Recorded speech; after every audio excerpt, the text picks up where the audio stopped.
No final da segunda temporada de Cidade Invisível, nós vimos que enquanto Luna estava ali na floresta procurando por alguma coisa junto com o Bento, o Isaac estava os seguindo. Isaac esse que foi morto lá na primeira temporada pela própria Luna quando ela estava sendo possuída pelo espírito do corpo seco. E a gente viu também ali uma borboleta, né, que fazia muita referência a Cuca. Ela tá viva? Isaac tá vivo? Se eles estão vivos, como? O irmão da Maria Caninana, ele vai voltar? Aqui nesse vídeo nós vamos especular os possíveis acontecimentos da terceira temporada da série.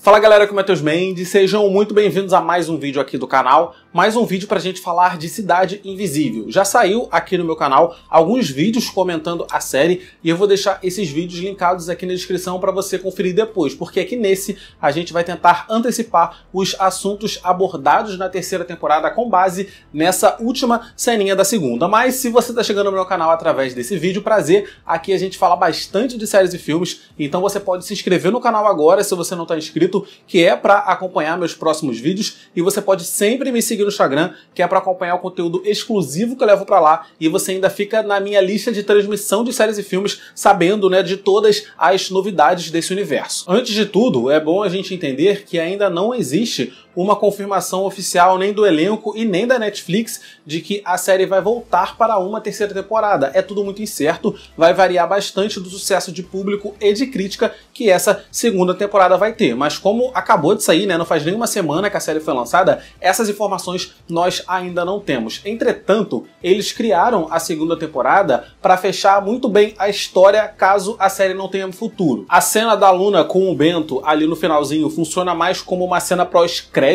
sabe, dos filmes da Marvel, que é um teaser do que vem aí, do que como de fato uma cena que conclui o desfecho apresentado aqui nessa temporada, sabe? Então, se não houver renovação, não fiquem tristes, porque a gente pelo menos conseguiu apreciar uma história completa, uma história que foi concluída. Mas caso haja uma renovação, caso haja uma terceira temporada, qual será o assunto? É sobre isso que a gente vai falar agora. E eu gostaria de começar falando sobre o Honorato, a cobra Norato, né? O irmão da Maria Caninana, que morreu no primeiro episódio dessa segunda temporada, mas lá no final do episódio 5 ele apareceu. Quando a Caninana, né, ela entra no Marangatu, depois que ela aceita o seu papel como protetora dessa dimensão espiritual, ela vê o seu irmão, eles brincam ali na floresta, né? E quando ela entra no rio, tem uma cena dela olhando para a cobra, e a cobra lembra muito o irmão dela, como se o irmão dela estivesse nessa forma de cobra, a dando as boas-vindas àquele lugar. O Honorato sobreviveu então? O que essa cena significou? Então, galera, o que eu entendi é que o Honorato morreu sim. O que a Caninana tá vendo, né, são visões. Não é o irmão dela de verdade, não é o irmão dela em carne e osso. O Honorato, ele era o protetor do Marangatu, né? Ele era uma entidade que protegia o Marangatu. Então, acredito que depois da morte dele, a força, a energia da cobra Norato voltou para a natureza. E quando a Caninana aceitou o papel dela, né, como protetora do Marangatu, aquela cena, né, era como se fosse a natureza dando a ela as boas-vindas. A energia do irmão dela está na natureza e a natureza está se comunicando com ela. O Honorato, como conhecemos no primeiro episódio, está morto, mas o espírito dele permanece vivo na natureza. Como eu expliquei lá no meu vídeo onde eu falo das lendas dessa segunda temporada, né, que eu explico a origem dessas lendas e explico também a origem do Marangatu, o Marangatu não é um lugar físico, o Marangatu é uma dimensão espiritual. Então faz muito sentido a Débora, dentro dessa dimensão espiritual, enxergar o irmão, porque o corpo físico do irmão dela morreu. O corpo físico não existe mais, mas o espírito dele existe. O espírito do protetor do Marangatu continua no Marangatu, continua na dimensão espiritual, e a Débora, em carne e osso, está dentro da dimensão espiritual. Após isso, nós vemos a cena da Luna andando ali, né, naquele bambuzal com o Bento. O Bento pergunta a ela se eles estão perto e a Luna responde dizendo que sim. Nesse momento, ela fecha os olhos e ela tem uma visão. Ela vê meio que uma silhueta andando ali atrás de alguns bambus. A gente não consegue reconhecer essa silhueta e depois ela aperta o Muiraquitã e ela tem uma outra visão, sendo que na visão que ela tá apertando o Muiraquitã, né, porque ela não possui mais esse colar. Lembre-se que a Luna devolveu esse amuleto, o Muiraquitã, para Débora, mas aparentemente algum resquício do poder desse amuleto permanece com a Luna, porque ela continua tendo visões que dizem ela aonde ir. Antes, as visões da Luna a estavam guiando para o Marangatu e para a Débora. E agora? Onde é que as visões da Luna estão levando ela? Essa cena ela é bem interessante porque dá à Luna uma camada nova para a personagem, né? A missão dela não terminou. A gente achou que tinha terminado, mas não. E aparentemente, tanto Luna quanto Bento sabem exatamente o que é que eles estão procurando. Porque depois que a Luna tem a visão, né?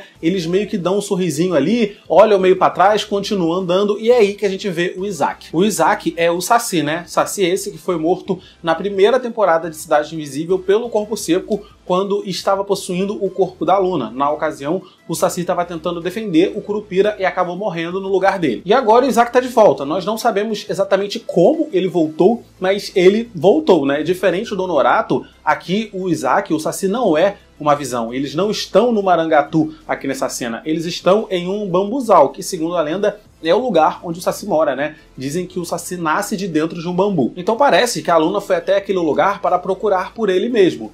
Então assim, nós não temos certeza de como o Saci voltou, mas há precedentes. A gente conhece uma outra pessoa que foi morta pelo Corpo Seco e voltou. Não conhecemos? O Eric. Bem, o Eric não foi exatamente morto pelo Corpo Seco, ele se matou para se livrar do espírito do Corpo Seco, mas ainda assim, o Corpo Seco foi o culpado de tudo e ele voltou. Então assim, tem histórias, né, tem precedentes de entidades que foram mortas pelo Corpo Seco voltando. Como eu comentei lá no meu vídeo de final explicado, que também está aqui na descrição, quando o Eric morreu na primeira temporada, a Gabriela aparece para ele nessa dimensão do meio e fala que aquele ainda não é o momento dele, que ele ainda tem uma missão a cumprir e que ele vai voltar à Terra. Então a gente já sabia que o Eric ia voltar em algum momento. Pois bem, 2 anos se passaram desde a primeira temporada e agora o Eric voltou. Ele concluiu a missão dele e agora sim ele pode seguir o caminho do além, né, em paz, junto com a Gabriela. Se a gente for usar essa mesma interpretação para o retorno do Saci, a gente pode concluir que se o Saci voltou é porque a missão dele na Terra ainda não terminou. E qual seria a missão do Saci? Qual é a missão de todas essas entidades do folclore que Cidade Invisível está abordando? Não é proteger a natureza? As entidades, elas se misturam com os humanos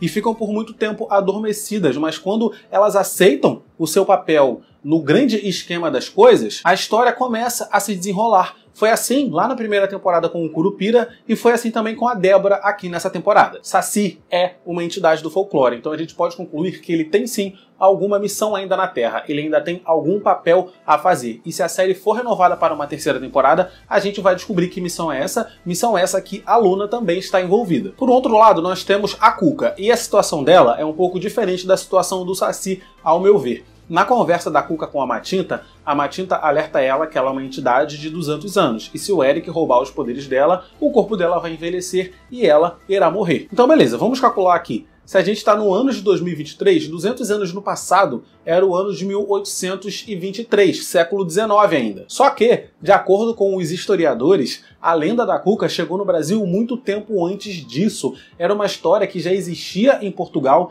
e que veio para o Brasil junto com a colonização. E a colonização do Brasil começou no século XVI. Se a Inês de Cidade Invisível nasceu no século XIX e já há histórias da Cuca aqui em solo brasileiro desde o século XVI, isso significa que a Inês não é a primeira Cuca. Então pode ser que quando uma entidade morre, a natureza coloca outra no seu lugar, porque a energia não morre. A gente viu que a Inês morreu, o corpo da Inês morreu, e eu acredito que a Inês como personagem morreu de verdade, pareceu um fim definitivo. Eu não acredito que a Alessandra Negrini vai retornar numa terceira temporada, mas a energia da Cuca é uma energia que está na natureza, então eu acho que a natureza escolhe uma outra pessoa para tornar a entidade, né, quando essa pessoa que estava assumindo o papel da entidade morre. Inês foi, agora uma outra pessoa vai ser. E essa borboleta está representando uma outra mulher, uma Cuca no corpo de uma outra mulher. Eu acredito que pode ser isso que esteja acontecendo, né, porque o Isaac não. O Isaac é o mesmo Isaac que a gente viu. Não é uma entidade diferente, até porque Saci podem existir alguns Sacis, né, vários Sacis inclusive. Só que Cuca só existe uma, Matinta só existe uma. É mais ou menos isso que a série está dando a entender. Então é isso. Inês morreu sim. Ela concluiu a sua missão na Terra, a Alessandra Negrini não vai voltar para a Cidade Invisível, e acredito que se a série for renovada para uma terceira temporada, nós teremos uma outra atriz interpretando essa personagem. O que vocês acham de tudo isso? Achou que eu viajei demais? Porque assim, na minha cabeça, tudo tá fazendo muito sentido. E claro, se for assim, a gente pode seguir essa regra para outras entidades do folclore também. Nada impede de que nós tenhamos futuramente, né, em temporadas futuras, um outro Boto Cor-de-Rosa, um outro Tutu Marambá. Pode ser que essa mitologia de Cidade Invisível seja um pouco parecida com a mitologia dos monstros lá em Percy Jackson. Lá em Percy Jackson, quando eles matam os monstros os monstros não morrem de verdade. Eles apenas banem os monstros desse mundo e daqui a 1, 2 anos, né, um período certo de tempo, esses monstros acabam voltando. Pode ser que seja assim em Cidade Invisível também. As entidades nunca morrem. As energias dessas entidades permanecem na natureza sempre. O que morre é o corpo físico. É a pessoa que está desempenhando o papel daquela entidade. Mas quando essa pessoa morre, uma outra pessoa acaba virando essa entidade e aí é um ciclo infinito e a energia na natureza está sempre se renovando. Mas vou ficando por aqui nesse vídeo, quero saber de vocês. O que vocês acham que pode acontecer na terceira temporada de Cidade Invisível? E se vocês acham que eu acabei viajando demais aqui nesse vídeo, mas tudo bem. Esse era um vídeo pra viajar mesmo. Deixa o like, por favor, porque o like me ajuda pra caramba. E se inscreve no canal se você não tá inscrito. Clica nos meus vídeos que estão aparecendo aqui do lado pra assistir meus vídeos anteriores. É isso, tchau e até o próximo vídeo.